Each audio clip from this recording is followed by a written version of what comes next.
আপনি যদি আল্লাহ সুবহানাহু ওয়া তাআলাকে সন্তুষ্ট করার জন্য ইখলাসের সহিত একদিন সিয়াম পালন করেন, মাত্র একদিন, তাহলে এর প্রতিদান বিরাট, অনেক বড় প্রতিদান রয়েছে।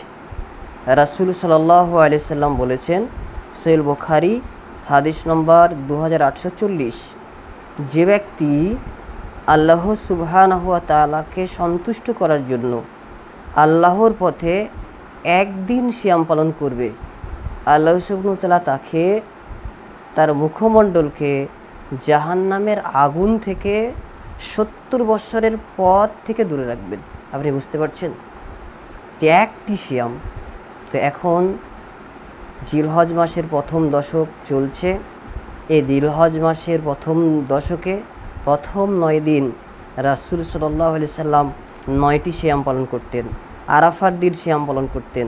এই সুযোগে, এই সময়ে আপনি আল্লাহ সুবহানাহু ওয়া তাআলাকে সন্তুষ্ট করার জন্য, আল্লাহ সুবহানাহু ওয়া তাআলাকে খুশি করার জন্য ইখলাসের সাথে সিয়াম পালন করুন।